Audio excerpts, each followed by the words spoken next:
Hello, students. How are you all? I hope you all are fine. I am Devis Parmar. Welcome you in PN Institute. Today I am going to explain you Standard 10 Subject Social Science का first chapter Heritage of India. तो चलो start करते हैं। और यहाँ पे हमें ये जो चैप्टर 1 है उसमें बॉर के अंदर 1 मार्क और 2 मार्क यानी section A and section B, ये दो सेक्शन में इस चैप्टर में से हमें क्वेश्चन आंसर आते हैं।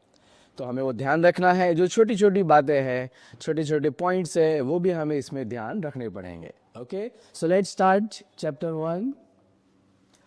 फर्स्ट स्टार्ट किया है, जो चैप्टर की शुरुआत होती है उसमें विष्णु पुराण एक बुक का नाम है और वो बुक के अंदर हमें एक श्लोक दिया गया है ना। तो ये जो श्लोक है उसके अंदर बताया गया है कि हमारा ये जो इंडिया है और उस इंडिया के नॉर्थ पार्ट के अंदर पूरा जो हिमालय वाला पार्ट आया है और उसके साउथ में जो 3 डायरेक्शन के अंदर ओशन आया हुआ है और इसके बीच में जो एरिया है उसे हम भारत कहते हैं और उसके अंदर रहने वाले लोग हैं उसे भारतीय कहते हैं।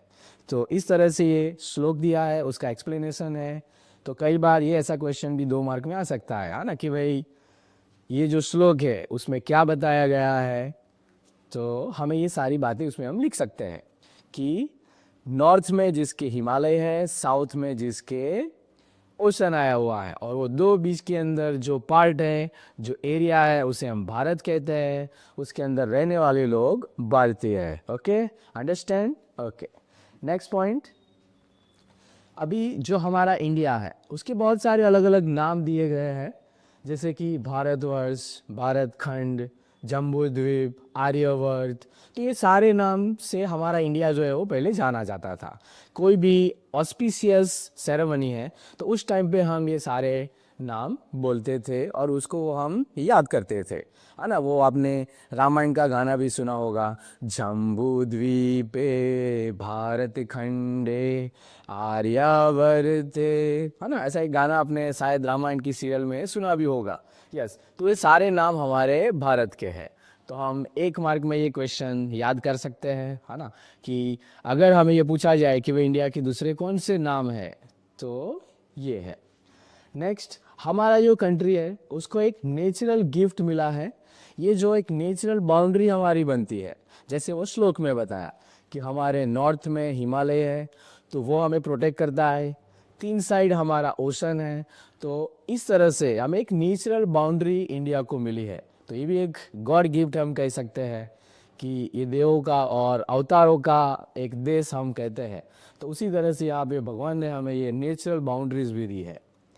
नेक्स्ट पॉइंट है कि हमारा जो इंडिया है उसके अंदर from all over the world different countries mesmerise by Indian prosperity, है ना। हमारे इंडिया में बहुत सारे लोग आए, आपने देखा होगा, ब्रिटिश आए, मुगल आए और ऐसे बहुत सारी ट्राइब्स आई। तो सभी लोग आए, पहले वो आए एज ए ट्रेडर, उसके बाद उनको इतना अच्छा लगा, यही रहने लगे और वो सेटल हो गए, हमारे साथ मिक्स होते गए और हमारा कल्चर और उनका कल्चर, दोनों का कल्चर कंबाइन होके एक varied and rich prosperous culture हमारा बना। तो इस तरह से हमारा जो कल्चर है वो एकदम समृद्ध हुआ। तो इसमें बहुत सारे लोग यहाँ पे आए थे, है ना। हमारे जो इंडिया है उसको गोल्डन स्पैरो कहा जाता था, सोने की चिड़िया। तभी लोग बाहर से भी यहाँ पे रहने के लिए और ट्रेडिंग करने के लिए आते थे। तो ये जो म्यूचुअल एक्सचेंज है और उसी के कारण हमारा जो हेरिटेज है वो डेवलप होता गया और फिर हम जनरेशन टू जनरेशन वो हम आगे बढ़ाते गए कि भाई हमारे जो पूर्वज थे उन्होंने हमें सिखाया, हम हमारे बच्चों को सिखाएंगे। तो इस तरह से जनरेशन टू जनरेशन ये आगे बढ़ेगा। ओके, तो यहाँ पे मेन पॉइंट हमें याद रखना है कि अलग अलग इंडिया के नाम कौन से हैं, भारतवर्ष, भारतखंड, जम्बू द्वीप एंड आर्यवर्त। दूसरा बताया बहुत सारी कंट्रीज यहाँ पे आई, क्यों आई, एज ए ट्रेडर सेटल्ड हुए, उनका कल्चर और हमारा कल्चर दोनों मिक्स होके एक रिच वेरिड हेरिटेज हमारा बना। Okay, understand? चलो नेक्स्ट। नेक्स्ट है लोकेशन एंड एरिया। तो अगर हम देखते हैं तो इंडिया के अंदर एरिया वाइज अगर हम देखें जियोग्राफिकली, तो हमारा 7वां नंबर आता है। हमारे आगे और Russia, Canada, China, United states, Brazil and Australia, ये 6 हमारे आगे है जियोग्राफी में। फिर 7वां नंबर इंडिया का आता है। और दूसरा है पॉपुलेशन वाइज। टेक्स्ट बुक में हमें दिया गया है कि पॉपुलेशन वाइज हमारा जो नंबर है वो सेकंड है। पहले चाइना फर्स्ट पे था, पर अभी हमने वो भी क्रॉस कर दिया है ना, अभी फर्स्ट नंबर पे इंडिया आ गया है। तो हमारे पास एक पावर, जो स्ट्रेंथ होना चाहिए पीपल का, वो भी अब बढ़ गया है। तो इस तरह से 2 पॉइंट हमें इसमें याद रखने हैं। कई बार ये 1 मार्क में पूछते हैं कि एरिया वाइज हमारा नंबर कौन सा, तो 7वां, एंड पॉपुलेशन वाइज देखे तो सेकंड। Okay, understand. नेक्स्ट है रिच एंड वेरिड हेरिटेज। अभी हमारा जो ये कल्चर है ना, वो एकदम रिच है, वेरिड है। तो किस तरह से बना, आगे भी हमने देखा कि बहुत सारे लोग यहाँ पे आए, उनका कल्चर हमारा कल्चर मिक्स हुआ, और इंडिया का जो पहले से हमारी जो फिलोसॉफी है, हमारे पास जो ज्ञान है, तो उसके द्वारा हमारा कल्चर जो है वो प्रॉस्पेरस था, और उसी के कारण लोग हमारी सारी चीज़ों को मानते भी थे। हमारी जो मदरलैंड है उसके अंदर अलग अलग कल्चर में हम देख सकते हैं कि जहाँ पे ट्रेड ओरिएंटेड, हमारे जो इंडियन लोग थे वो कैसे हैं, ट्रेड ओरिएंटेड पीपल थे। सभी लोग यहाँ पे, जो भी कोई इंडिया के लोग पहले क्या करते थे, बिजनेस ज़्यादा करते थे, है ना। तो हमारा एक ट्रेड ओरिएंटेड पब्लिक रही है। लोगों को बिजनेस करना, यहाँ से चीज़ें बाहर जाके फॉरेन में बेचना, वो हमारे इंडिया में बहुत पहले से होता था। दूसरा, पीस लविंग, शांतिपूर्ण हमारी पब्लिक है। हमारे जो पूर्वज थे उन्होंने कभी दूसरे पर अटैक नहीं किया, है ना, कि भाई किसी का हम छीन ले। इस तरह से हमने कभी कोई कंट्री पर अटैक नहीं किया है। तो ये हमारा कल्चर दिखाता है कि हम कैसे हैं, trade oriented and peace loving people है। सेकंड, हमारे यहाँ पे जो सच्चित आनंद का रियलाइजेशन होता है। सच्चित आनंद यानी मन का आनंद। जो भी चीज़ें हम मटेरियलिस्टिक लाइफ में ढूंढते हैं, तो कई बार क्या होता है कि हमें चीज़ों में ही सुख मिलता है, पर हमारा जो कल्चर है, हमारी जो फिलोसॉफी है, वो बताती है कि जो सही में आनंद है वो कहाँ होता है, हमारे मन में, है ना। अगर हम कोई भी छोटी चीज़ से भी सेटिस्फाइड रहते हैं, जो मिले उससे हम आनंदित रहते हैं, तो कभी हम दुखी नहीं होंगे। तो इसी तरह से एक सच्चित आनंद का जो रियलाइजेशन होता है वो हमारे ज्ञान से, हमारे फिलोसॉफी से होता है। नेक्स्ट बताया है हमारा जो कल्चर है, it's prospered with mutual exchange of different culture. अरे जो ऐसा आगे हमने बताया वही वापस यहाँ पे दिया है कि हमारा जो कल्चर है वो अलग अलग कल्चर के साथ, दूसरे कंट्रीज़ के कल्चर के साथ मिक्स होके एक म्यूचुअल कल्चर बना है। ओके, नेक्स्ट पॉइंट है people right from the beginning of Indus valley civilization, है ना। इंडस वैली सिविलाइजेशन के तक से देख के अभी तक अगर हम देखते हैं तो हमारी कंट्री जो है वो कैसी रही है, रिच एंड वेरिडेड हेरिटेज वाली रही है। ये सारे हमारे बहुत ग्रेट एंसेस्टर हो गए जिन्होंने बहुत अच्छा कंट्रीब्यूशन दिया, और तब जाके हमारा देश इतना प्रॉस्पेरियस बना है। और इसमें बहुत सारे लोगों ने कंट्रीब्यूशन दिया है, तो उसके अंदर ये सारे आ जाएंगे, जैसे कि आर्टिस्ट, आर्टिसन, तो scholars, thinkers, artist, artisan, sages, saints, scientist and historians. तो कोई एक पर्सन से हमारा कल्चर बना हुआ नहीं है, इसमें बहुत सारे लोगों ने अपना योगदान दिया है, कंट्रीब्यूशन दिया है, और तब जाके हमारा ये जो कंट्री है वो रिच एंड वेरिड कल्चर वाला बना है ना। तो यहाँ पे मैंने यही बताया है, रिच एंड वेरिड हेरिटेज में 2 पॉइंट हमने देखे। यस, जो पहला आगे हमने देखा था कि फर्स्ट पॉइंट क्या है इसमें, तो हमारा कंट्री कैसा है, trade oriented and peace loving, है ना। तो ये एक पॉइंट हमें याद रखना है, ऐसा भी क्वेश्चन एक बार में आ सकता है। दूसरा, हमें क्या रियलाइजेशन होता है, तो सच्चित आनंद का रियलाइजेशन हमारे इंडियन कल्चर में से हमें मिलता है। ये 2 पॉइंट इसमें मेन है। तीसरा, यहाँ पे अगर हम देखते हैं तो हमारा जो कल्चर रिच एंड वेरिड बना, तो वो कैसे बना, तो उसमें बहुत सारे artist, scientist, historian, painters, scholars, philosophers, इन सभी लोगों ने ये काम किया, तब जाके हमारा ये कंट्री का जो कल्चर है वो वैरिड बना है। ओके, नेक्स्ट है कल्चर की डेफिनेशन दी है कि हम कल्चर किसे कहेंगे, है ना। संस्कृति हमने नाम तो सुना होता है, पर कल्चर होता क्या है? तो डेफिनेशन दिया है, कल्चर क्या है? सम ऑफ हैबिट्स, हमारी जो टेव है, हमारी जो आदत है, तो उसी को हम कल्चर कहते हैं। पर वो कब बनता है? जैसे कि अगर हमें ऐसा कहा जाए कि भाई आपको सुबह रोज़ 5 बजे उठ जाना है, तो पहले हमें वो आदत नहीं होती है, तो हम क्या करते हैं? अलार्म लगाना पड़ेगा। थोड़े दिन हम रेगुलर ऐसे यूज टू हो जाएंगे, तो उसके बाद क्या होगा? फिर अलार्म की ज़रूरत नहीं है, वो हमारा संस्कार बन जाता है ना। तो इस तरह से जो जो हमारी हैबिट बनती है, पर अच्छी हैबिट, है ना, बुरी हैबिट नहीं, बाकी बुरी हैबिट से तो कल्चर बिगड़ जाता है, तो उसकी बात नहीं कर रहे हम, है ना। क्या है? अच्छी हैबिट्स। तो हैबिट्स, हमारे वैल्यूज़, कस्टम, ट्रेडिशन, तो ये सारी चीज़ें मिलके हमारा कल्चर बनता है, उसे हम कल्चर कहेंगे। दूसरा, कल्चर यानी क्या? Way of life. तो ये भी एक हम कह सकते हैं कि वे ऑफ लाइफ जो है, तो वो भी हमारी एक संस्कृति दिखाता है कि किस तरह से हम जीवन जीते हैं। अगर हमारा लाइफ का जो वे है वो प्रॉपर है, तो उसे हम कह सकते हैं कल्चर, है ना। तो ये भी एक डेफिनेशन है।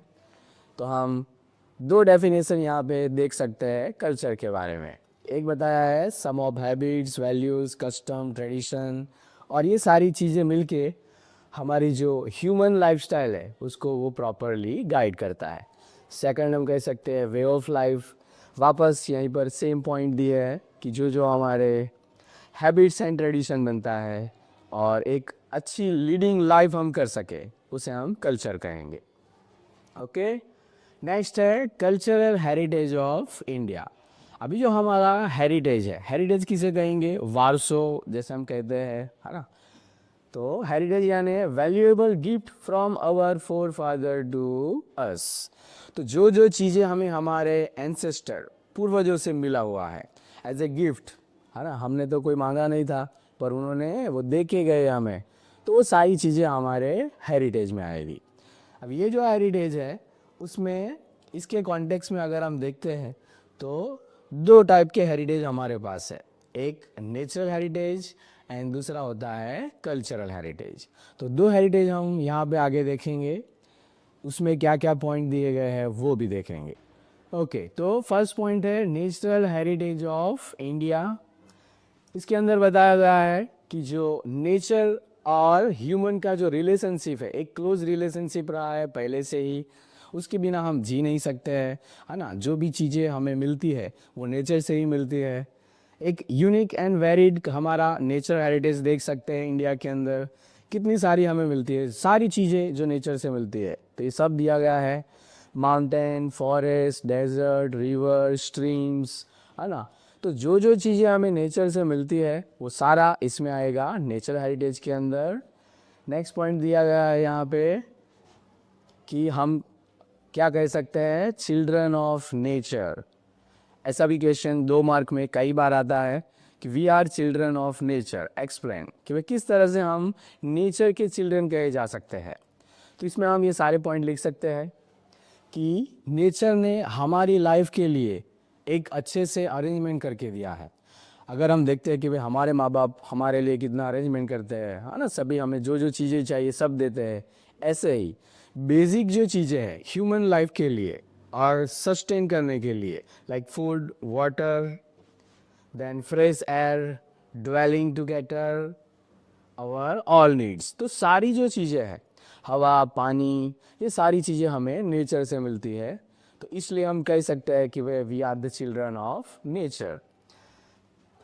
हाँ, तो हम बात कर रहे थे कि ऐसी बहुत सारी पंचतंत्र की जो स्टोरीज़ है, तो ऐसी बहुत सारी हमारी जो स्टोरीज़ है पंचतंत्र की, वो हमने नेचर के बेस पे बनाई गई है। पंचतंत्र जो विश्व शर्मा की बुक है, जिसके अंदर उन्होंने क्या किया है, जो एनिमल है उनके कैरेक्टर के द्वारा हमें वैल्यूज सिखाए गए हैं। ऐसा दूसरा एक है जातक टेल्स, जो बुद्धिस्ट रिलीजन का है। यानी ये दोनों जो स्टोरीज़ है, जो बुक है स्टोरीज बुक, उसके अंदर भी हमें यही बताया जाता है कि हम नेचर से भी बहुत सारी चीज़ें सीख सकते हैं, है ना। तो यहाँ पे मेन हमें 2 पॉइंट याद रखने हैं। पहला है we are children of nature. किस तरह से कह सकते हैं कि नेचर ने हमारे लिए प्रॉपर अरेंजमेंट करके दिया है, फूड, एयर, वाटर, सभी चीज़ें जो हमें नीड है। दूसरा, हमने नेचर के साथ कनेक्ट करती हुई स्टोरीज बनाई, जिसमें 2 याद रखनी है, पंचतंत्र एंड जातक टेल्स। ओके, चलो नेक्स्ट देखते हैं। और नेचर के अंदर हम देख सकते हैं कि जो classical music and folk music जो हम बनाते हैं, तो उसके अंदर भी हमने प्रहर के बेस पे राग बनाए गए हैं। कि कोई भी राग हम जो बनाते हैं तो प्रहर के बेस पे होता है। प्रहर यानी क्या? Period of a day. जैसे एक दिन के 24 आवर्स होते हैं, एक प्रहर यानी 3 घंटे, 3 आवर्स का एक प्रहर रहता है। तो वो भी हमने नेचर के ऊपर से बनाए हैं। दूसरा, बहुत सारे आयुर्वेदिक जो हम मेडिसिन यूज़ करते हैं, तो वो सारा भी आयुर्वेद, यूनानी, नेचर क्योर, तो ये सारी जो चीज़ें हैं जो हमें हमारे हेल्थ को अच्छा रखने के लिए हम यूज़ करते हैं, तो ये सभी चीज़ें हम नेचर से ही हमने बनाया है। नेचर वैसे ही ये सारी चीज़ें लेके हमने डेवलप किया है। ओके, तो हम ये 2 पॉइंट इसमें याद रखने हैं कि प्रहर के बेस पे हमने राग्स डेवलप किए। एंड दूसरा जो मेडिसिनल हर्ब्स है, जैसे कि आयुर्वेद, यूनानी एंड नेचर क्योर, वो भी हमने नेचर पे से ही बनाया है। नेक्स्ट पॉइंट है कि अभी ये जो हमने नेचुरल हेरिटेज हमारा जो है, उसमें मेन 4 पॉइंट आते हैं। उसमें से पहला है लैंडस्केप। अभी लैंडस्केप किसे कहेंगे? तो लैंडस्केप यानी beautiful landscape are generally form due to different shape of land, है ना। तो अलग अलग जो लैंड का शेप बनता है, जैसे हम यहाँ पे देख सकते हैं हिमालय के अंदर, तो ये डिफरेंट शेप ऑफ लैंड जो है उससे जो फॉर्म होता है उसे हम लैंडस्केप कहेंगे। उसका बेस्ट एग्जांपल हमारा हिमालय है। और हिमालय हमारे लिए बहुत यूज़फुल है। बहुत सारी चीज़ें हैं जो हमें हिमालय में से मिलती है, जैसे कि मिनरल्स, वेजिटेशन, तो वो हमें हिमालय में से मिलता है। दूसरा, वहाँ पे देखते हैं तो पूरा जो माउंटेन है, वो माउंटेन का पीक है, वो स्नो से कवर्ड रहता है। वहाँ पे से हमें रिवर्स जो फुल ऑफ वाटर होती है, तो वो हमें काम लगती है ना। पानी का यूज़ बहुत सारी अलग अलग जगह पे होता है, तो वो सारी चीज़ें हमें मिलती है। दूसरा, पिलग्रिमेज प्लेसेस, धार्मिक स्थल भी वहाँ पे आए हुए हैं हिमालय के अंदर, जैसे कि अमरनाथ, बद्रीनाथ, केदारनाथ एंड एक समिट है नंदा देवी। ऐसे क्वेश्चन भी 1 मार्क में आ सकते हैं कि पिलग्रिमेज प्लेसेस बताओ हिमालय के, तो हम ये बता सकते हैं। ओके, इसके अलावा वहाँ पे तराई का फॉरेस्ट हमें मिलता है। तो ये सारी चीज़ें हमें हिमालय से मिलती है, इसलिए वो एक हमारे लिए बहुत इम्पोर्टेंट है। 2 मार्क में ऐसा भी क्वेश्चन पूछ सकते हैं कि भाई लैंडस्केप एक्सप्लेन करो, कि हम लैंडस्केप जो हमारा नेचुरल हेरिटेज है, तो उसको आप दिखाओ कि उसमें क्या क्या आता है। तो उसमें हम ये सारे पॉइंट ले सकते हैं हिमालय के बारे में, है ना। पहला है कि भाई लैंडस्केप किसे कहेंगे? तो लैंडस्केप यानी different shape of land, example Himalaya. और हिमालय में से हमें क्या क्या मिलता है, तो वो हमने देखा, ये सारी चीज़ें हमें हिमालय में से मिलती है। सेकंड पॉइंट है रिवर। रिवर भी हमारे लिए बहुत इंपॉर्टेंट है, ये भी एक मेन नेचुरल हेरिटेज है हमारा। फर्स्ट, सबसे पहले हम नेचुरल वे के अंदर इसको यूज़ करते थे। एंशिएंट टाइम में हमारे पास अच्छे रोड नहीं थे और यहाँ पे रोड बनाने की ज़रूरत नहीं, तो एक चीपेस्ट वाटर वे में हम यूज़ करते थे। दूसरा, कोई भी कल्चर जब फ्लरिश होता है, डेवलप होता है, तो रहने के लिए हमें क्या चाहिए? पानी चाहिए और अच्छी जगह होनी चाहिए। तो पानी के बिना हम जी नहीं सकते, इसलिए हमारा कल्चर भी जो डेवलप हुआ, तो वो भी इंडस एंड रावी नदी के किनारे ही डेवलप हुआ है। ये सब रिवर के नाम दिए हैं कि बहुत सारी रिवर हमारे इंडिया में है, गंगा, सरस्वती, यमुना, गोदावरी, कृष्णा, कावेरी, और बहुत सारी है। तो वो सभी रिवर मिलके हमें हेल्पफुल रहती है। नेक्स्ट पॉइंट है कि भाई उसका यूज़ क्या क्या है। तो क्या क्या पानी में हम पानी का यूज़ कर सकते हैं? पहला, drinking water, domestic use, irrigation, electricity, waterway, है ना, ये सब में यूज़ करते हैं। इसके बिना हम जी नहीं सकते हैं। घर के अंदर यूज़ करते हैं। डैम बनाए जाते हैं बड़े बड़े, तो वहाँ पे हम इलेक्ट्रिसिटी भी जनरेट करते हैं। इरिगेशन फार्म के अंदर हमें इरिगेशन के चाहिए तो उसके लिए भी यूज़ किया जाता है। तो हर तरीके से पानी का यूज़ करते हैं और वो सारा पानी फ्रेश वाटर जो है हमें रिवर से मिलता है। जल ए जीवन ऐसा कहते हैं, है ना। दूसरा देखें तो इंडस्ट्रीज़ के अंदर भी हमें पानी की ज़रूरत पड़ती है। घर बनाना हो, बिल्डिंग कंस्ट्रक्शन करना हो तो उसमें भी पानी की यूज़ होता है उसमें। दैन डॉन एंड डस्क का जो पीरियड है, मॉर्निंग और इवनिंग का जो टाइम होता है, तो रिवर के पास आपने देखा होगा ऐसे एक ब्यूटीफुल सीन तैयार होता है। तो वहाँ पे जब कोई राइटर जाता है वो ऐसा अच्छा सीन देखता है तो उसके ऊपर वो पोएम लिखते हैं। कोई पेंटर गया, पेंटर को अच्छा लगा तो उसके ऊपर पेंटिंग बनाते हैं, है ना। तो ये सारी चीज़ें जो है एक इंस्पिरेशन बनती है आर्टिस्ट के लिए कि भाई हाँ ये सारी चीज़ें बहुत अच्छी है, उसको हमें ड्राइंग करना चाहिए, उसके ऊपर पोएम बनानी चाहिए। तो आर्टिस्ट लोगों को भी ये हेल्पफुल रहता है। तो ये दो मेन चीज़ हम यहाँ पे रिवर में देख सकते हैं, बराबर। तो रिवर में हमें इतने पॉइंट याद रखने हैं। पहला क्या है कि इसको हम वाटर वे में यूज़ करते हैं।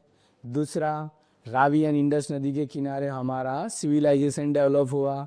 फिर उसके यूज़ क्या क्या और हमारे उसके यूज़ है और रिवर के नाम। तो पानी का यूज़ हमने देखा कि इरिगेशन में यूज़ कर सकते हैं, डोमेस्टिक यूज़, इंडस्ट्री में यूज़ कर सकते हैं, डॉन एंड डस्क में आर्टिस्ट को वो इंस्पायर करता है। Okay, understand. चलो नेक्स्ट थर्ड पॉइंट देखते हैं। थर्ड पॉइंट है वेजिटेशन। वेजिटेशन यानी क्या? जो जो चीज़ें, वेजिटेशन यानी प्लांट्स, श्रब्स, ट्रीज, है ना, ये सारी चीज़ें को हम वेजिटेशन कहते हैं। तो उसके बिना भी हमारा जीवन चलेगा नहीं। खाना पीना हमारा जो मिलता है वो सब यहीं से मिलता है। तो हम पहले से ही एनवायरनमेंट लवर रहे हैं। इंडियन कल्चर अगर हम देखते हैं तो एक ऐसा कल्चर है कि जो एनवायरनमेंट के लिए एक रिस्पेक्ट रखते हैं, उनकी तरफ हमारा एक फेथ होता है और उसकी तरफ हमारा लव एंड अफेक्शन भी दिखाई देता है। यस, तो जो एंशिएंट टाइम से अगर हम देखते हैं तो इंडिया जो है वो कैसा रहा है? एनवायरनमेंट लवर रहा है। सेकंड पॉइंट बताया है कि ये जो हमारा लव एंड अफेक्शन है वेजिटेशन के प्रति, वो हम कैसे दिखाते हैं। तो यहाँ हमने जैसे फोटो में देख रहे हैं हम, है ना, कि हम उनकी पूजा भी करते हैं, उनको रिस्पेक्ट देते हैं। वेजिटेशन में ह्यूमन, एनिमल, बर्ड्स, ये सारी चीज़ों को जो फूड मिलता है, खाना, हमारा खाना यहीं से तो आता है। अगर हमारे पास खाना नहीं होगा तो हम कैसे जिएंगे? तो ये सारा जो फूड है, like fruit, vegetables, cereals, grains, है ना, बहुत सारी चीज़ें हम खाते हैं, वो सभी चीज़ें हमें ये वेजिटेशन देता है, नेचर देता है। तो ये सारी चीज़ें हमें ज़रूरी है कि हम उनके प्रति एक हमारा लव एंड फेथ भी रहे। दूसरा, हम उनको पूजा भी करते हैं। बनियन ट्री आपने देखा होगा, छठ पूजा होती है, वट सावित्री होता है, तो उसमें हम उनकी पूजा भी करते हैं। तुलसी का पूजन करते हैं। तुलसी एक बहुत अच्छा मेडिसिनल प्लांट है, तो उसको हर घर में रखना चाहिए, वो ऑक्सीजन भी देता है। तो इसलिए हमारे ऋषि मुनियों ने उसको धर्म के साथ जोड़ा और कहा कि भाई हर घर के अंदर इसकी पूजा होनी चाहिए। तो उसके साथ साथ हमें वो साइंटिफिकली हेल्प भी करता है और हम उनकी पूजा भी करते हैं। तो एक हमारा ग्रेटिट्यूड है नेचर के प्रति। ओके, तो ये सारी चीज़ें हमें वेजिटेशन से मिलती है। इसके अलावा अगर हम देखें तो क्या क्या हमें खाने में मिलता है, सारी चीज़ें, cereals, pulses, oil seeds, plants, green fields and herbs pack. तो ये सारी चीज़ें हमें नेचर के वेजिटेशन में से मिलती है। बहुत सारी चीज़ें हम खाते हैं। फिर मेडिसिनल प्लांट, उसमें हरडे, आमड़ा, बेरडा, एलोवेरा, अरडूसी, नीम, तो ये सारी चीज़ें हम दवाइयों में यूज़ करते हैं। तो ये सब चीज़ हमें वेजिटेशन में से मिलता है। तो इसलिए हम कह सकते हैं कि वेजिटेशन हमारे लिए बहुत हेल्पफुल है। बहुत सारे फ्लावर्स, जूही, चंपा, मोगरा, लोटस, और ये सारे जो फ्लावर है वो हमारी लाइफ को फ्रेगरेंस से भरने में हेल्पफुल रहते हैं। ओके, तो इतनी चीज़ें हम वेजिटेशन में देख सकते हैं, बराबर। तो इतने पॉइंट हमें इसमें याद रखने हैं। पहला, वेजिटेशन के अंदर क्या, तो हमारा जो इंडिया एंड इंडियन पीपल है वो एनवायरमेंट लवर रहे हैं। सेकंड पॉइंट है कि हमने लव एंड अफेक्शन उनकी तरफ हमारा रहा है, हम उनकी पूजा भी करते हैं। बर्ड्स, एनिमल, ह्यूमन, उनका जो खाना है तो वो भी हमें यहाँ से मिलता है। मेडिसिनल प्लांट है एंड बहुत सारे हमें फ्लावर भी मिलते हैं जो हमारी लाइफ को फ्रेगरेंस से भर देते हैं। ओके, फोर्थ एंड जो ये नेचर हेरिटेज का लास्ट पॉइंट है वो है वाइल्ड लाइफ। तो हमने तीन देखे हैं ना, लैंडस्केप, रिवर, वेजिटेशन, तीनों नेचर का एक हेरिटेज है। ऐसे वाइल्ड लाइफ भी हमारा ये एक हेरिटेज है। जैसे हम नेचर लवर रहे हैं ऐसे हमारा जो कल्चर है वो एक एनिमल लवर भी रहा है। कभी हमने एनिमल को हमारे सेल्फिश के लिए यूज़ करो इतना ही नहीं, पर उनके प्रति हमारा ग्रेटिट्यूड भी रहता है, हम उनको रिस्पेक्ट देते हैं। बहुत सारे एनिमल हम देख सकते हैं, है ना, सांबर, रैबिट, मंगूज, यहाँ पे सब नाम दिए गए हैं। तो सभी के अंदर हम देखते हैं कि बहुत सारे जो एनिमल हैं उससे ही हमारा ये वाइल्ड लाइफ बनता है। उसमें नेक्स्ट पॉइंट दिया है कि एशियाटिक लायन जो आज खाली गिर फॉरेस्ट है गुजरात का वहीं पर बचा है, बहुत सारी जगहों पे पहले था पर आज हमारे इंडिया ने उसको बचा के रखा है और वो गिर फॉरेस्ट के अंदर दिखाई देते हैं। दूसरा पॉइंट है कि हम उसको गॉड गॉडेस के व्हीकल के नाम में भी हम एक रिस्पेक्ट देते हैं, हम उनकी पूजा करते हैं कि वे जो एनिमल को लोग मार देते हैं उसकी जगह अगर हम उसी को वो भगवान का ये वही व्हीकल है, ये उनका वाहन है, तो उनको हम नहीं मार सकते हैं। तो इस तरह से एक हमारा रिस्पेक्ट दिखाने के लिए हमने ये किया गया है। तो टाइगर, पीकॉक, एलिगेटर, ईगल्स, ये सभी एनिमल जो है उसको हम गॉड गॉडेस के व्हीकल में भी उनकी पूजा करते हैं। दूसरा, हमारा जो नेशनल एम्ब्लेम है, यहाँ पे जैसे फोटो में आप देख सकते हैं, तो उसमें 4 लायन, नीचे अशोक चक्र के आजू बाजू में भी हॉर्स, बुल एंड एलिफेंट। तो उसको हमने एनिमल को यहाँ पे एक प्लेस दे के रिस्पेक्ट दिया है कि हमारी ये जो सारी चीज़ें हैं वो भी एक क्या है, एक रिस्पेक्ट है हमारा, ये एनिमल को हम रिस्पेक्ट देते हैं। और उसके लिए हमने बहुत सारे वाइल्ड लाइफ के लिए रिजर्व्स बनाए हैं, लॉ बनाए हैं। वाइल्ड लाइफ के लिए रिजर्व्स बनाए, यानी क्या किया हमने, तो नेचुरल पार्क, फिर सेंचुरीज, बर्ड सेंचुरीज, ऐसी बहुत सारी चीज़ें हमने बनाई है जहाँ पे एनिमल एक फ्रीली अपने ओन एनवायरनमेंट में अच्छे से जी सकता है, कोई उनको इंटरफियर नहीं करेगा।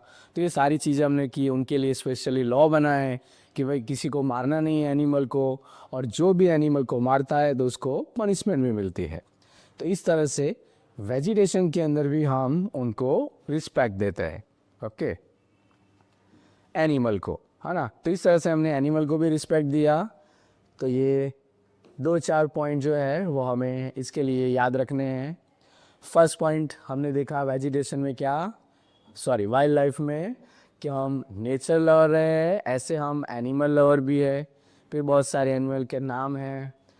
नेक्स्ट पॉइंट है एशियाटिक लायन जो अभी खाली गुजरात के गिर फॉरेस्ट में है। दूसरा है हम उनको रिस्पेक्ट देते हैं एज ए गॉड गॉडेस के व्हीकल में। थर्ड पॉइंट है कि हमने उनको वैल्यू देने के लिए हमारे नेशनल एम्ब्लेम में भी उनको प्लेस दिया है, जिसमें 4 lion, bull, horse and elephant है। एंड लास्ट, हमने उनके लिए वाइल्ड लाइफ रिजर्व्स बनाए एंड स्ट्रिक्ट लॉ बनाए। तो ये सारी चीज़ें बताती है कि किस तरह से हमने वाइल्ड लाइफ को एक रिस्पेक्ट दिया है।